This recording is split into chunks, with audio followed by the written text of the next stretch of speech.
السلام عليكم ورحمة الله تعالى وبركاته.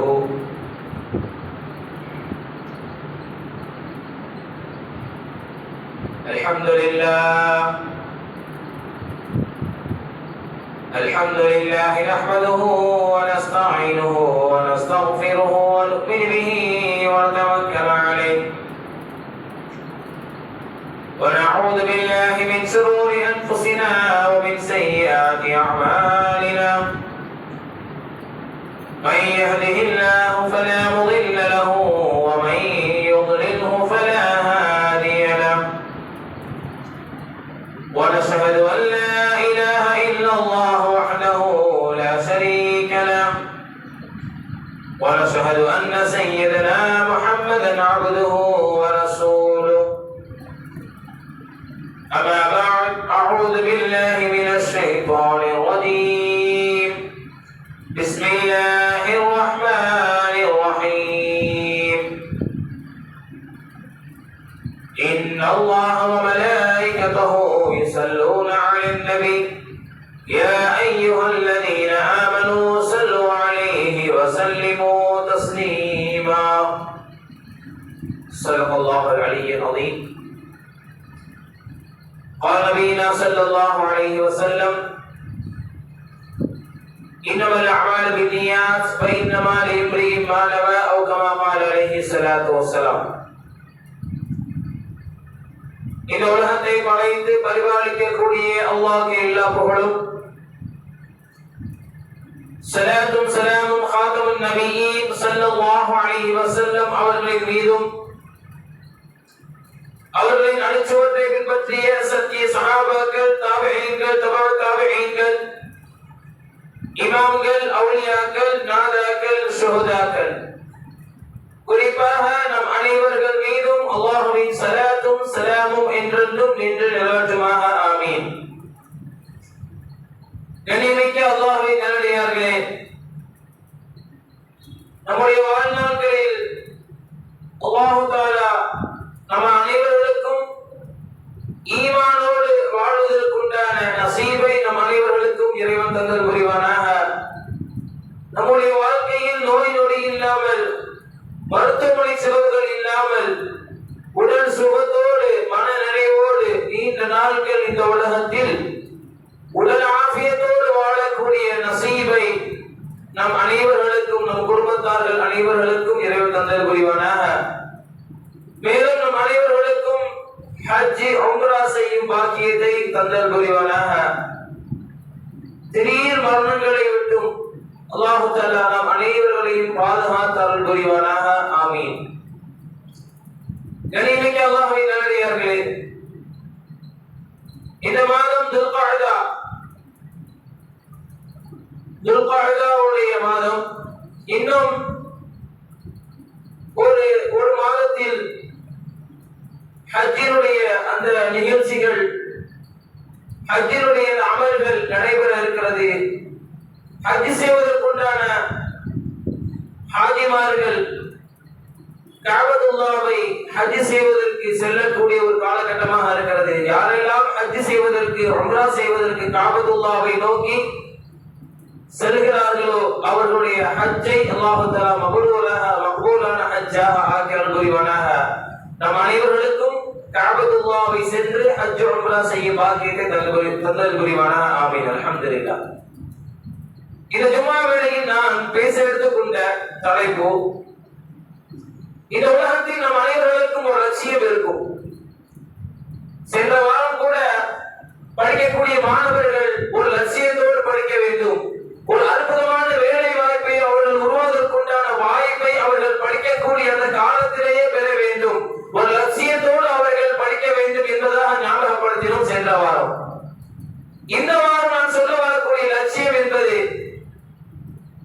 இந்த உலகத்தில் நாம் என்ன லட்சியத்தை எடுத்துக்கொண்டாலும், லட்சியத்தோடு படித்தாலும், அந்த லட்சியங்கள் நிறைவேறினாலும், ஆனால் இந்த உலக வாழ்க்கை என்பது நம் அனைவர்களுக்கும் நிரந்தரமான வாழ்க்கை அல்ல. அப்போ ஒரு முஸ்லிம்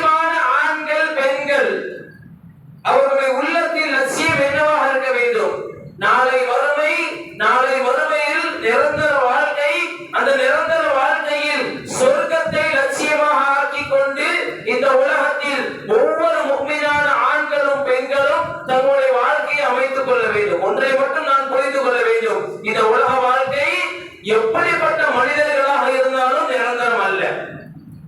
அது எவ்வளவு பெரிய பதவியில் இருக்கட்டும், பெரிய அந்தஸ்துல இருக்கட்டும், மிகப்பெரிய ஒரு பதவியில, மிகப்பெரிய ஒரு உயரத்துல இருக்கட்டும், எவ்வளவு பெரிய உயரத்துல இருந்தாலும் இந்த உலக வாழ்க்கை என்பது மனிதனுக்கு நிரந்தரம் அல்ல. நாளை வறுமைதான் நிரந்தரமான வாழ்க்கை, அழிவில்லாத வாழ்க்கை, வயோதிகம் இல்லாத வாழ்க்கை, கஷ்டம் இல்லாத வாழ்க்கை, அமல் இல்லாத வாழ்க்கை, தொழுகை இல்லாத வாழ்க்கை, திக்ர் இல்லாத வாழ்க்கை, ஸலவாத் இல்லாத வாழ்க்கை, தர்மம் இல்லாத வாழ்க்கை, நாளை மறுமையில் எந்த விதமான அமலும் கிடையாது. அதை ஒவ்வொரு மனிதர்களும் உணர்ந்து தன்னுடைய வாழ்க்கையை அமைத்துக் கொண்டால் இந்த உலக வாழ்க்கை சீராக ஆகிவிடும். மரணத்தை ஒரு நாளைக்கு ஒரு தடவையாவது முஃமினான ஆண்கள் பெண்கள் சிந்திக்க வேண்டும். அல்லாஹ் சொல்லக்கூடிய வார்த்தை குர்ஆன்ல பல இடங்கள்ல சொல்றான்.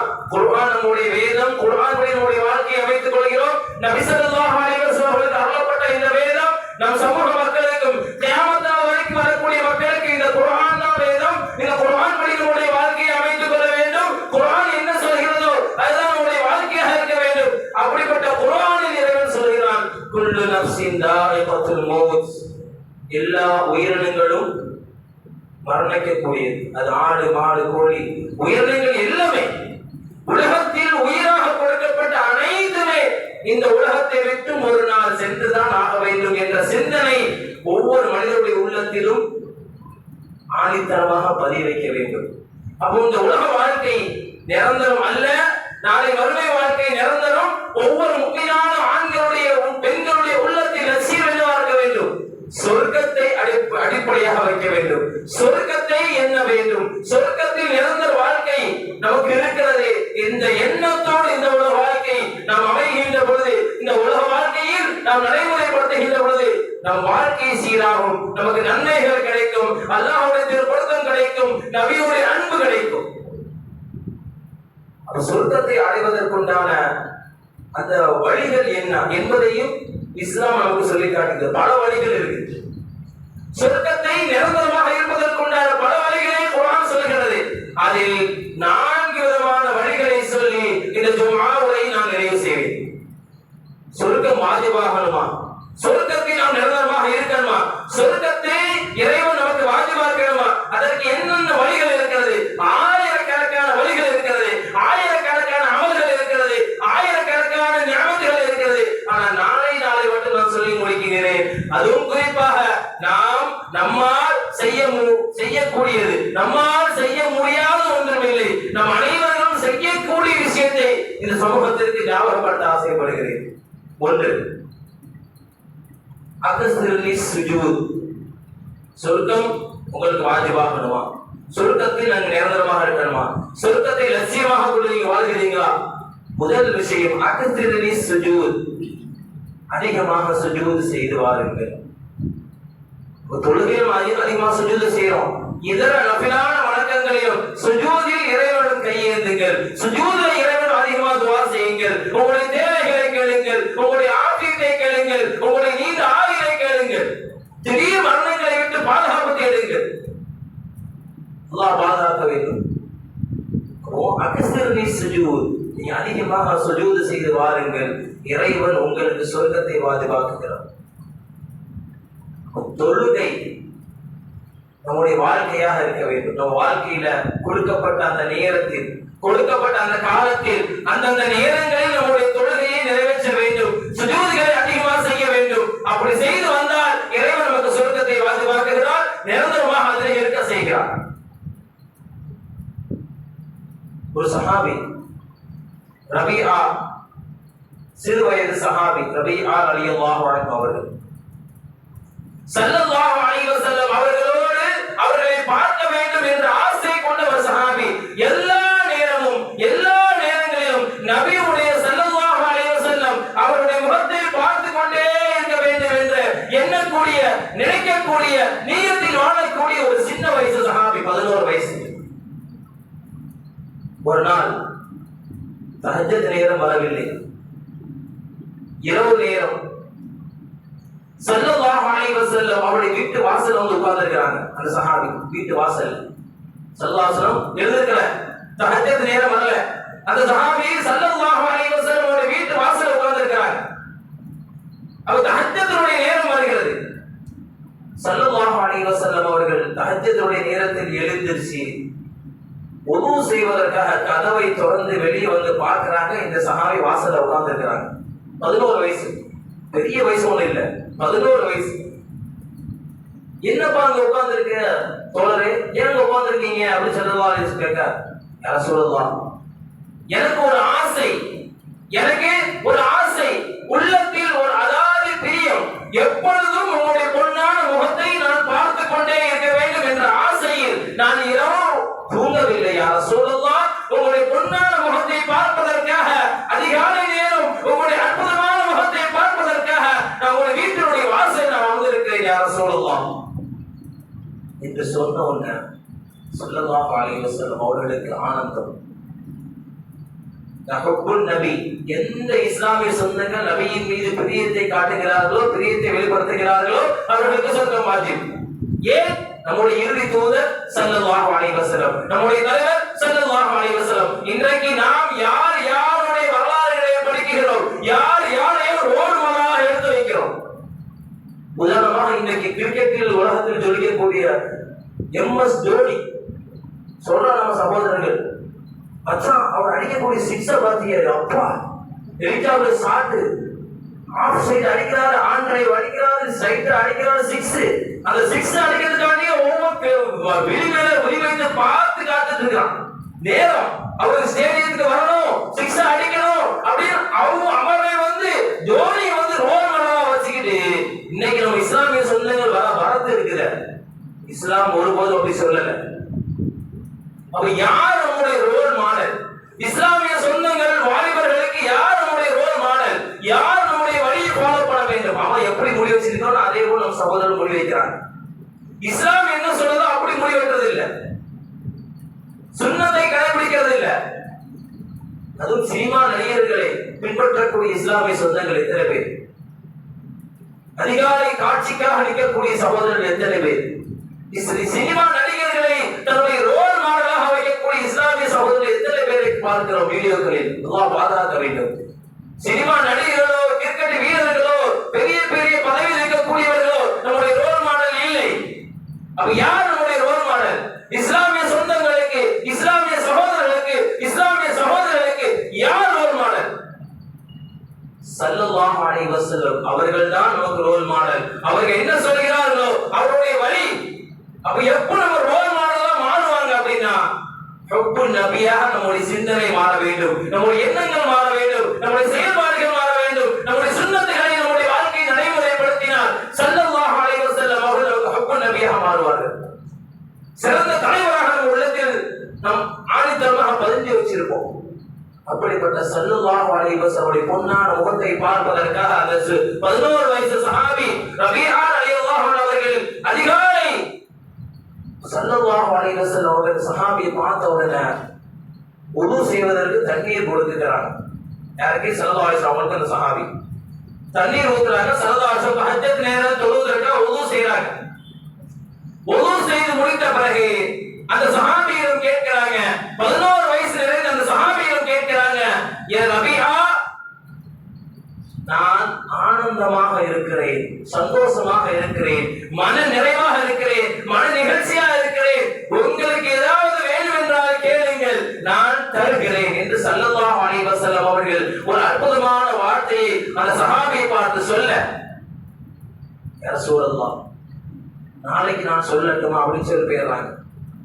நாளைக்கு இதுக்குண்டான நீங்க கேட்ட கேள்விக்கு நான் நாளைக்கு பதில் சொல்லட்டுமா என்று அந்த 11 வயசு சஹாபி போயிடுறாங்க.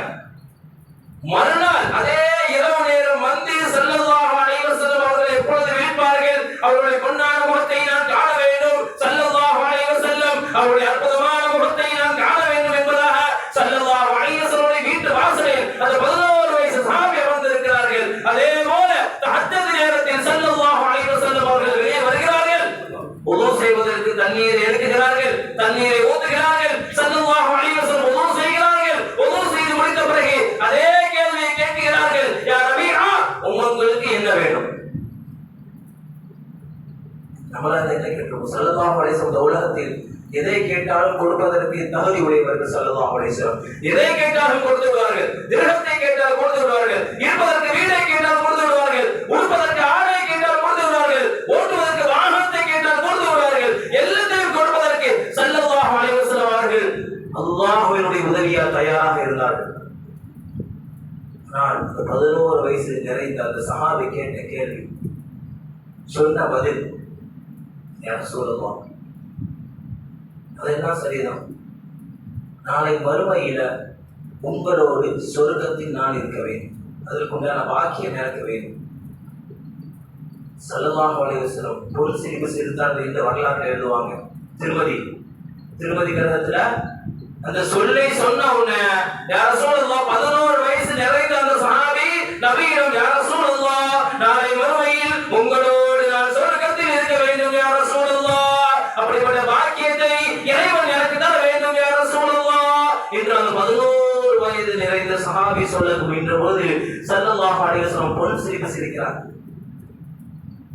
சரிப்பா, நாளை மறுமையில என்னோடு சொர்க்கத்தில் இருப்பதற்கு, நிரந்தரமாக இருப்பதற்கு நான் துஆ செய்கிறேன், இறைவனிடம் துஆ செய்கிறேன், உங்களுக்காக துஆ செய்கிறேன். இருந்தாலும் நீங்கள் ஒரு காரியம் செய்ய வேண்டும். நாளை மறுமையில் என்னோடு நபியாக என்னோடு சொர்க்கத்தில் இருக்க வேண்டும் என்றால், நிரந்தரமாக இருக்க வேண்டும் என்றால், இந்த உலகத்தில் வாழக்கூடிய இந்த நேரத்தில் நீங்கள் ஒரு காரியம் செய்ய வேண்டும். விசுவாசம் சொல்றாங்க. என்ன செய்ய யார் சொல் அகைனி அக்ஸிர்னி சுஜூத்,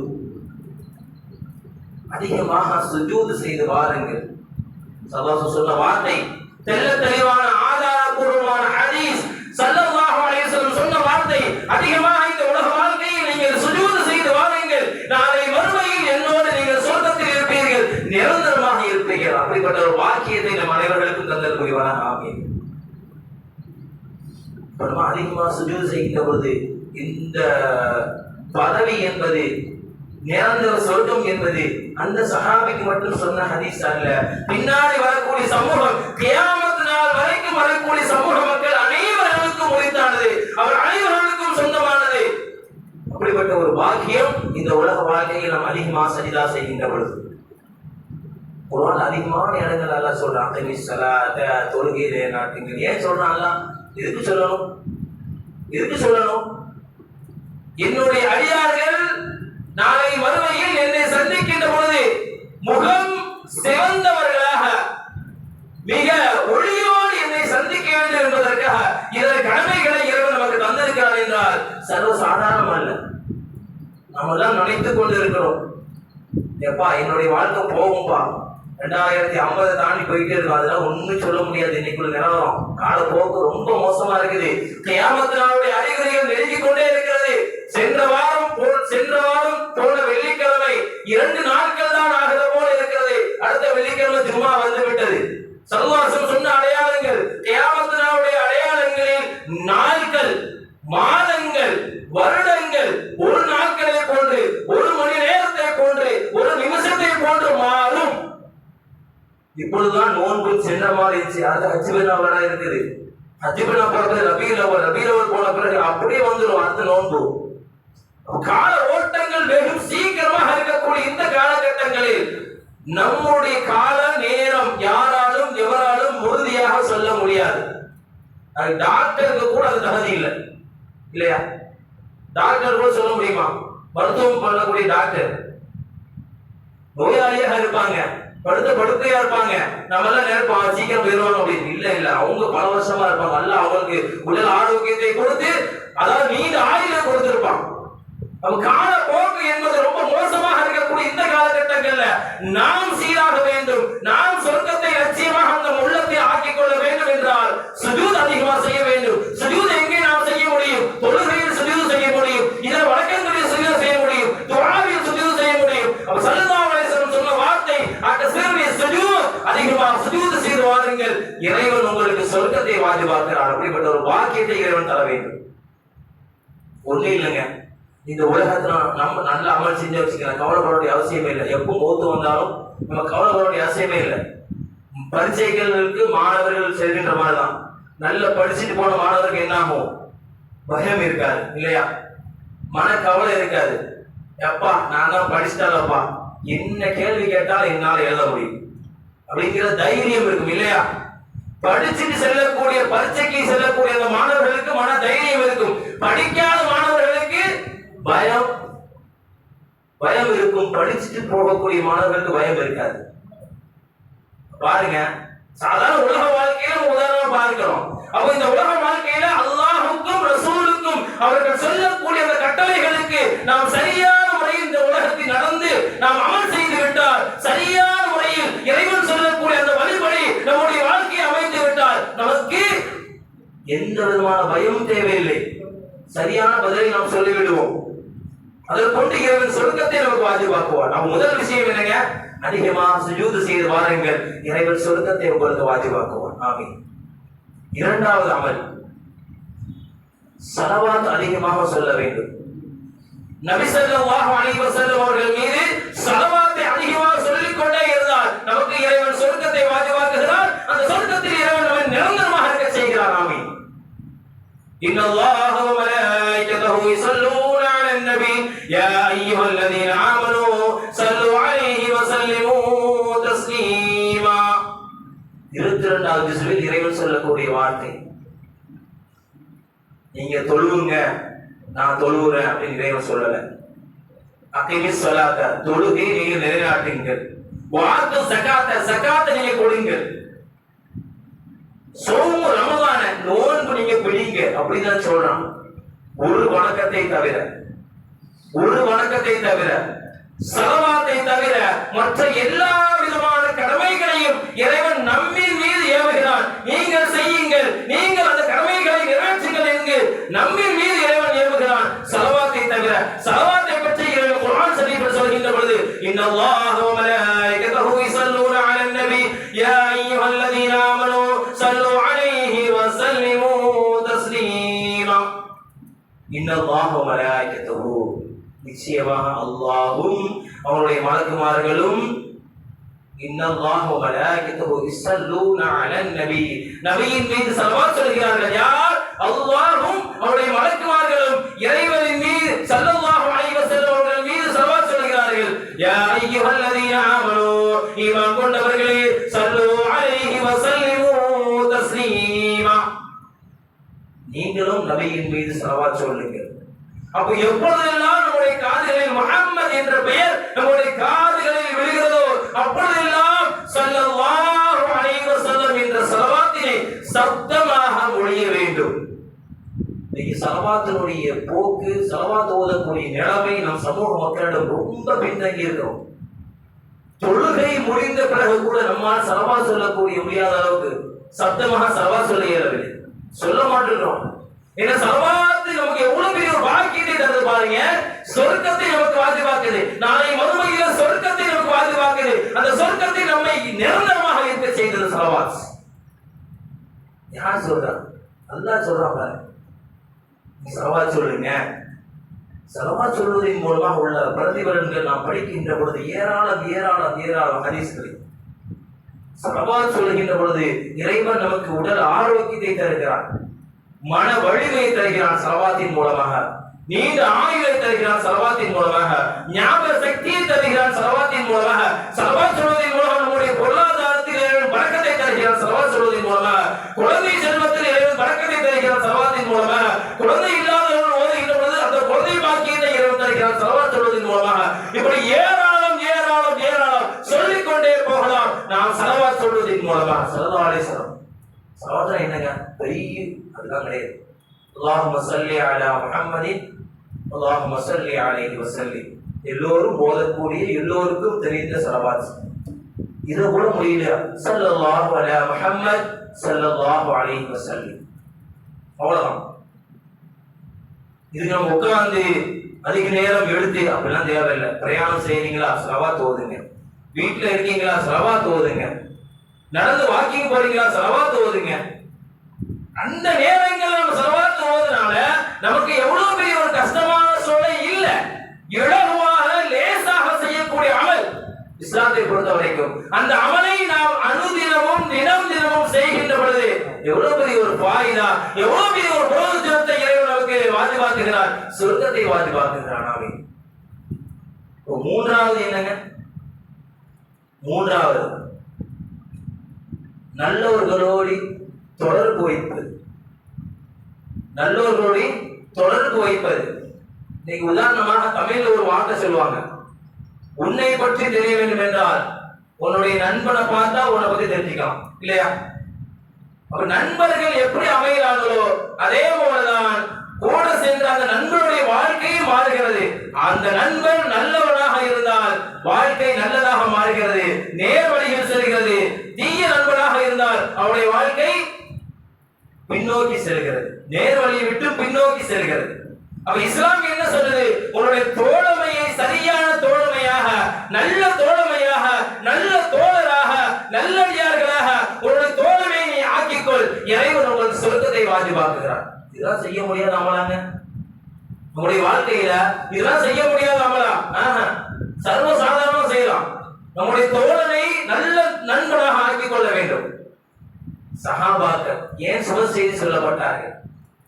அஷரத்துல் முபஷ்ஷரா 10 சஹாபாக்களை அல்லாஹ் தஆலா இவர்கள் சோனத்திற்கு சொந்தக்காரர்கள், சொர்க்கத்திற்கு சொந்தக்காரர்கள் என்பதாக இறைவன் 10 சஹாபாக்களை ஏன் சுப செய்தி கொண்டு சொல்கிறார், சொர்க்கத்தை கொண்டு சுப செய்தி சொல்கிறார் என்றால் அவருடைய தோழமை யார்? அந்த சஹாபாக்களுடைய தோழமை யார்? அவர்கள் பழகிய நபர் யார்? காதமுன் நபியின் ஸல்லல்லாஹு அலைஹி வஸல்லம் அவர்கள். அந்த தோழர்கள் சரியாக இருந்ததன் காரணமாக இறைவனால் அஸ்ரத்துல் முபஷ்ஷரா 10 சஹாபாக்களை இறைவன் இந்த உலகத்தில் வாழ்கின்ற காலத்திலே இறைவன் இவர்கள் சொர்க்கத்திற்கு சொந்தக்காரர்கள், சொர்க்கத்தை கொண்டு சுபச்செய்தி சொல்லுங்கள் என்று இறைவன் சொன்ன வரலாறு நம்ம குர்ஆன்ல பார்க்கிறோம். இறைவன் சொன்ன வசனங்களை குர்ஆன் பார்க்கிறோம். நமக்கு ஏன் நம்முடைய தோழமையை, நம்முடைய தோழர்களை சரியான முறையில் நல்ல நண்பர்களாக நாம் தேர்வு செய்கின்ற பொழுது இறைவன் அதன் மூலமாக நமக்கு என்ன செய்கிறார்? சொர்க்கத்தை வாஜிபாக்க. ஒரு நான்காவது ஒண்ணும் இல்லை, இறைவனுக்கு நன்றி செலுத்தணும், அவ்வளவுதான். லஇன் ஷக்கர்தும் லஅஸீதன்னகும் வஇன் கஃபர்தும் இன் அஸாபி லஷதீத். நீ எதுக்காக இறைவனுக்கு நன்றி செலுத்துறீங்களோ, லஇன் ஷக்கர்தும் லஅஸீதன்னகும், எந்த நியத்திற்கு, எந்த பொருளை தந்ததற்காக இறைவனுக்கு நீங்க நன்றி செலுத்துறீங்களோ அதற்காக அந்த பொருளை நீங்க நன்றி செலுத்தினால் மென்மேலும் இறைவன் லஅஸீதன்னகும் உங்களுக்கு அதிகப்படுத்துகிறார். ஒரு பொருளாதாரம் வந்திருக்கு, எதிர்பார்க்காத ஒரு பொருளாதாரம் கூட வந்திருக்கு, அதற்காக இறைவனுக்கு நன்றி செலுத்தினீங்கன்னா நீங்க நன்றி செலுத்துகின்ற பொழுது இறைவன் அந்த பொருளாதாரத்தை மென்மேலும் அதிகப்படுத்துகிறார். வலையில் கஃபரத்தும், தயவு செய்து இறைவனுக்கு மாறு செய்யாதீங்க, இறைவனுடைய கட்டளைக்கு மாறு செய்யாதீங்க. இறைவனுடைய வார்த்தை சூரத்துல் இப்ராஹீம் இறைவன் சொல்லக்கூடிய வார்த்தை, வலையில் கஃபரத்தும் இன் அஸாபி லஷதீத். நீங்க மாறு செஞ்சீங்கன்னா கடுமையான வேதனை இருக்குது. யார் சொல்றா? அல்லாஹ் சொல்றான். குர்ஆனுடைய வசனங்களை இறைவன் சொல்றான். அப்ப நீங்க நன்றி செலுத்தக்கூடிய அடியாக அந்த உலகத்தில் வாழுங்கள். உதாரணம், மனுஷனே நன்றி எதிர்பார்க்கிறான், இல்லையா? ஒரு உதவி செஞ்சுட்டு கஷ்டமான நேரத்தில் உதவி செய்யக்கூடிய மனிதர்கள், சகோதரர்கள் இருக்கிறாங்க. பாரு, கஷ்டமான நேரத்தில் நான் உதவி செஞ்சிருக்கேன், அவளுக்கு தேவையான நேரத்தில் உதவி செஞ்சிருக்கேன். பாரு, இவ்வளவு கொழுப்பு எடுத்துட்டே போனா பாரு. ஒரு தேங்க்ஸ் சொல்றானா, ஒரு நன்றி சொல்றானா? மனிதர்கள் சொல்றோமா இல்லையாங்க? ஒரு சின்ன உதவியை செய்த மனிதர்கள் நாம் ஒரு மனிதனிடம் நன்றியை எதிர்பார்க்கின்ற பொழுது இந்த உலகத்தில் நம்மை வாழ செய்கின்ற இறைவன் எதிர்பார்க்க மாட்டானா? நம்ம என்னைக்காவது சிந்திச்சிருக்கோமா? உதாரணமா தெளிவா கேட்கிறேன், என்னைக்காவது நம்முடைய வாழ்நாளுக்கு எத்தனை வருஷம் வாழ்ந்தாலும் சரி ஒரு நாள் சிந்திச்சிருப்போம்? நம்ம சிந்திச்சு பாருங்க. நேற்று ஆஸ்பத்திரி சென்று ஒவ்வொரு நாளும் ஆஸ்பத்திரி சென்று பாருங்க. அல்லாஹ் அக்பர். அல்லாஹ் நமக்கு உடல் ஆரோக்கியத்தை தந்திருக்கிறான், சீரான இரத்த ஓட்டத்தை தந்திருக்கிறான், சீரான கண் பார்வை தந்திருக்கிறான், 2 கைகளை தந்திருக்கிறான், சீரான 2 கால்களை தந்திருக்கிறான், சிறுநீரகம் சரியாக போகக்கூடிய ஒரு சூழ்நிலை தந்திருக்கிறான். எவ்வளவு பெரிய ஒரு பாக்கியம் பாருங்க. நம்முடைய உடம்புல, நம்ம உடம்புலேயே இறைவன் எவ்வளவு பெரிய ஒரு பாக்கியத்தை, எவ்வளவு பெரிய ஒரு ஞாபகத்தை தந்திருக்கிறார். அதை எண்ணி நாம் எத்தனை பேர்கள் இறைவனுக்கு நன்றி செலுத்துகிறோம் அன்றாடம். என்னங்க இறைவன் என்ன நன்றி எதிர்பார்க்கலாம்? நீங்க ஒரு நாள் முழுவதும் இந்த தொழுதாதான் உங்களுடைய நன்றியை இறைவன் ஏற்றுக்கொள்ளும், அப்படிலாம் கிடையாது. இரவு நேரம் முழுவதும் நீங்கள் தொழுதா இறைவனுடைய நன்றியினுடைய அளவுகள் என்னங்க? இறைவன் இஸ்லாமிய மக்களிடம் எதிர்பார்க்கக்கூடிய அந்த நன்றியினுடைய அளவுகள் என்ன? ஒண்ணும் இல்லை. அல்ஹம்துலில்லாஹ். எல்லா புகழும் இறைவனுக்கு. அல்ஹம்துலில்லாஹ் சொன்னால் போதும். அந்த நன்றியை மட்டும் தான் இதை எதிர்பார்க்கலாம். நம்ம அல்ஹம்துலில்லாஹ் சொல்லக்கூடிய அந்த வார்த்தை என்பது எவ்வளவு பெரிய பாக்கியத்தை பெற்று தருது. சொர்க்கத்தை நமக்கு வாஜிபாத்து, சொர்க்கத்தை பெற்று தருது. எவ்வளவு பெரிய ஒரு சாதாரண ஒரு விஷயமாக நாம் நினைக்கலாம். ஆனா இஸ்லாத்தை பொறுத்த வரைக்கும் எந்த ஒரு அமலும் அல்லாஹ் தஆலா நமக்கு கஷ்டமாக ஆக்க, இலகுவாக லேசாக ஆக்கி இருக்கிறான். அப்ப எந்த ஒரு அமலையும் மனம் ஆசையோடு, சொர்க்கத்தில் உள்ள லட்சியத்தோடு நாம் எந்த ஒரு அமலையும் செய்கின்ற பொழுது இறைவன் அதற்குண்டான பிரதிபலனையும், அதற்குண்டான கூலிகளையும், அதற்குண்டான நன்மைகளையும், அதற்குண்டான பாதுகாக்களையும் இறைவன் இந்த உலகத்திலும் நாளை மறுமையிலும் இறைவன் தருகிறான், தந்து கொண்டிருக்கிறான். அப்படிப்பட்ட இறைவனை நம்முடைய வாழ்நாள் முழுவதுமாக அவனை மட்டுமே வணங்கக்கூடிய அவருடைய திருப்பத்தை பெற்ற மக்களாக நம் மக்கள் அனைவர்களையும் அல்லாஹ் தஆலா ஆக்கி அருள் புரிவாராக. வாஹிர் அவானா அல்ஹம்துலில்லாஹி ரப்பில் ஆலமீன். அஸ்ஸலாமு அலைக்கும் வரஹ்மத்துல்லாஹி தஆலா வபரகாத்துஹு.